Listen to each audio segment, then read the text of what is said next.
Hello, my name is David Matherson. I am an ex-member of the military. I am also an ex-member of ASIO. This video talks about the killings that are occurring across the United States this minute, particularly the police that were killed in the Dallas shootings. My deep condolences are for the families of the policemen who were killed in the Dallas shootings. These shootings are the result of hatred. Hatred between black and white. This should have all been finished many, many years ago. People in America are Americans. For example, I'm an American.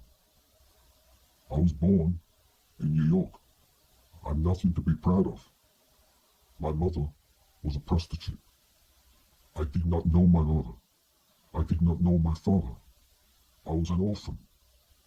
I did not have anybody to love me except for my foster parents, where I was born, and I grew up in Brooklyn.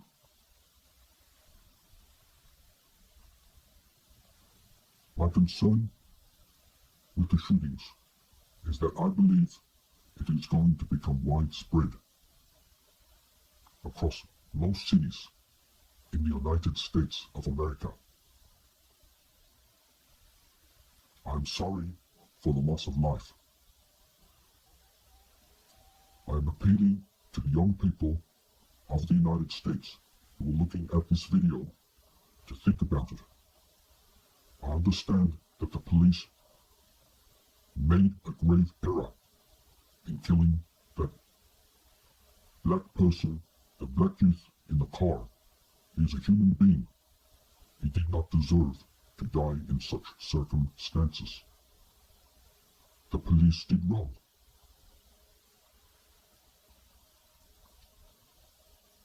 To the young people looking at this video, please understand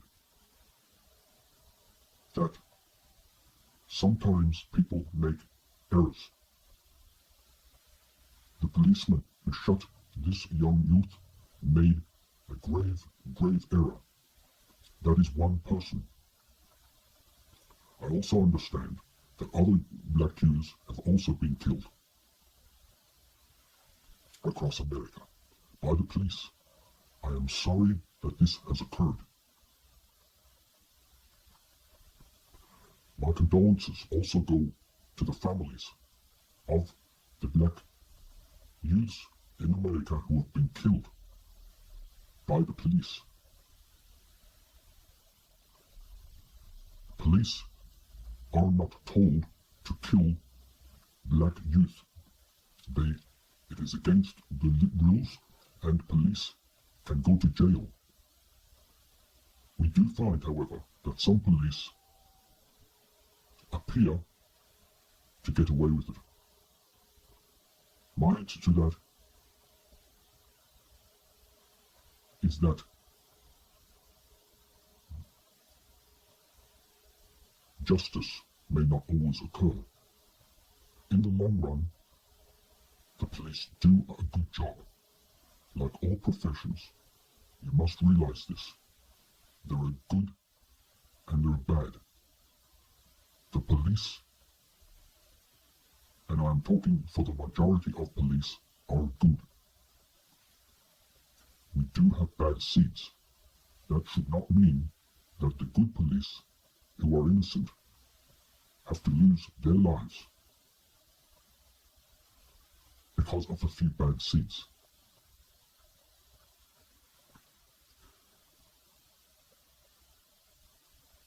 I am very, very concerned about the United States, my country, the United States, in having weapons of mass destruction which are sold and allowed to be sold at gun shops right across this great country. My concern is that the people who are buying these weapons are buying them because they have ulterior motive. I do agree that in the American Constitution, as we all know, we have a right to bear arms. I remember back in 1996, I had weapons. In my profession, I have always had weapons for security purposes. However, in Australia, at the Port Arthur massacre, 35 people lost their lives, innocent people. They were killed by a great lunatic who had guns. At that stage, that was the biggest slaughter of innocent lives in the history of the world in one place. Since then, it has become commonplace for lots of people to die in the hands of a single person. It is happening every few weeks in my country, the United States. The main reason for this is that we are having unstable people purchasing these weapons, as I said before, with ulterior motive. The motive can be one of hatred, jealousy, revenge. These, however, are not reasons to take many lives. I believe that these people are unstable. I feel sorry for the people who have lost their lives to these people who have no trouble in gaining weapons which are designed to be used in warfare. I fundamentally believe that when you have the right, and all Americans have the right to bear arms, no doubt about it, I believe that you should bear arms with small caliber handguns. I believe that the government of the United States, through President, must force the issue and get his legislation through Congress to become law in order to stop the sale of weapons of destruction. That's what they are. They're weapons of destruction. They are offensive weapons. You don't need an assault rifle, military-style assault rifle, to defend yourself from attack. You can do it with a small caliber handgun.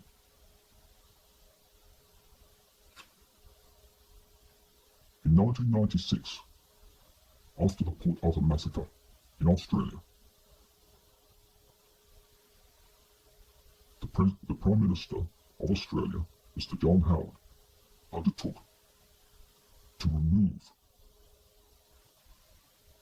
guns from the Australian public. I remember back in those days, well, back in the early 80s, you could buy guns in the local Kmart store. They sold the ammunition as well. I used to walk past the display cabinets with the guns for sale. They were there. We never looked at it twice. We never thought of it twice. That was it. The government buyback scheme removed many dangerous assault-style weapons from people's possession. And undoubtedly, the unstable people have not been able to gain access to them since the buyback scheme occurred. Yes, it was expensive, but it saved lives. I believe that each human life is worth more than $1 billion. There is no such thing as an inferior human life. All human lives are important to me and I will do what I can do to stop any more people wanting to commit massacres. And that's what they are massacres. The President has to enforce his power to push the legislation through. If the gun lobby of the United States keeps on resisting, he must use his executive power to remove the gun lobby from Congress. He has to do this. He has to force the issue. America is getting out of control.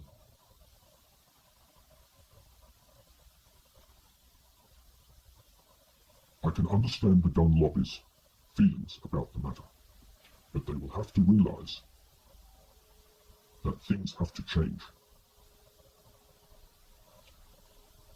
Why does anybody require an assault-style military weapon to safeguard their own personal safety?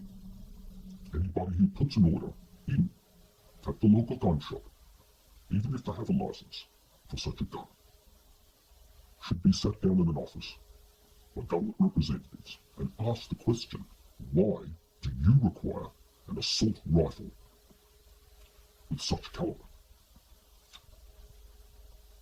You must have to answer questions in relation to this, and therefore the government should ban such weapons.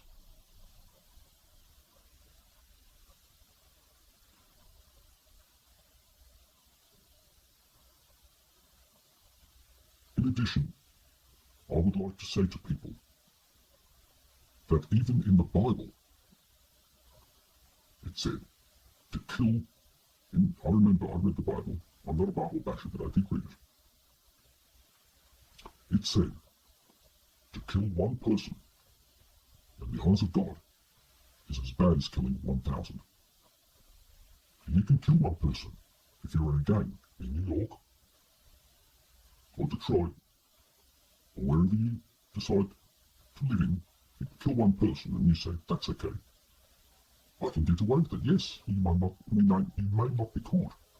But when you die, you will be treated just as bad by God at the pearly gates as if you killed 1,000 people.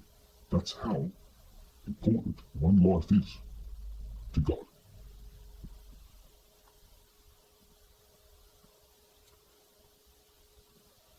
In life, it is not an eye for an eye. You sometimes have to be strong. It is harder to be strong and easy to be weak. When I say that, I mean that if somebody looks at you the wrong way in the street, just because you don't like the way they look, you don't pull out your gun and shoot them. You greet them and smile. And that's what it is to be an American.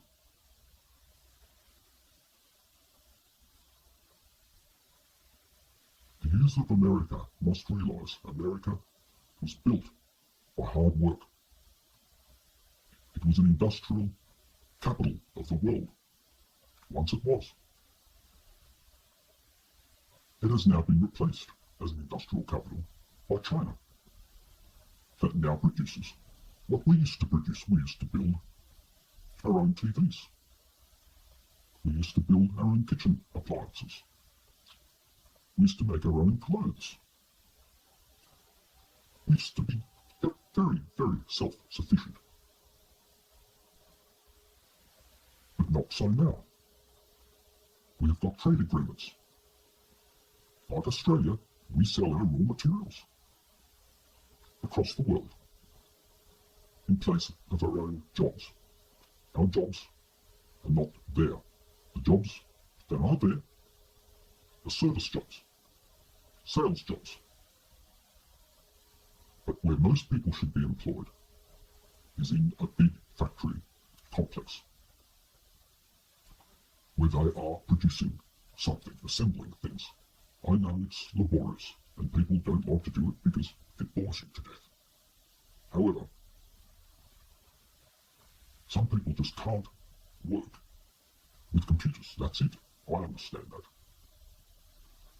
it is very hard for some people with, not privileged enough to have a good education to go and start using a computer. It is difficult for them, and therefore they may be best suited to using their hands. That does not mean that that person is not smart. That means that that person is using their abilities to get the job done.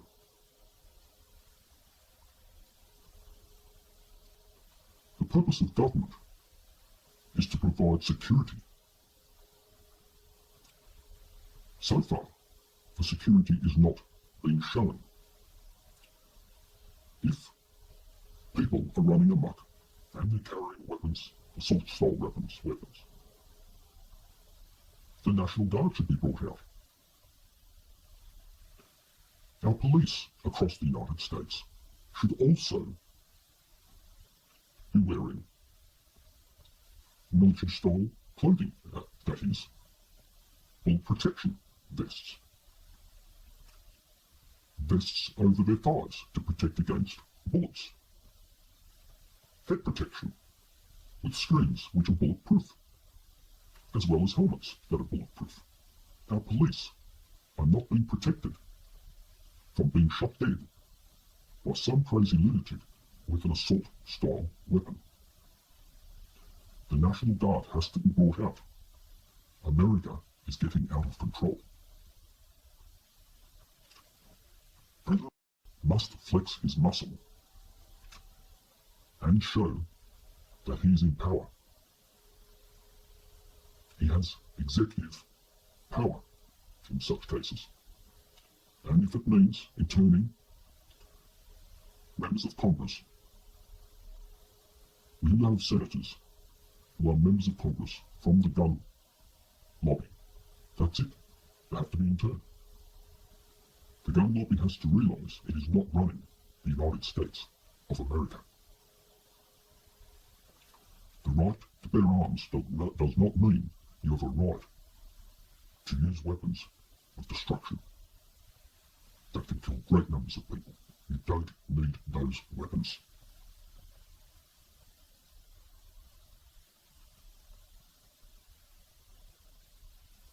Since the John Howard buyback scheme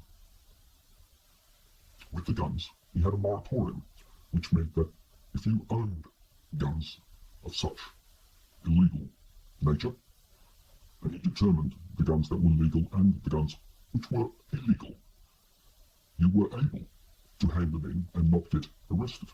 No questions asked. I myself have 6 handguns. Low caliber 6 handguns. I could not run amok, even if I had the 6, if I chose to, because they are not magazine equipped. They just have the old style barrel, and you have to load the bullets in one by one. 6-chamber barrel. You can still defend yourself with such a weapon, even if it appears to be slow. If my house gets broken into, and the safe gets broken into, and the bullets get stolen, the guns get stolen, they're not going to be used widespread massacre. To the young people out there,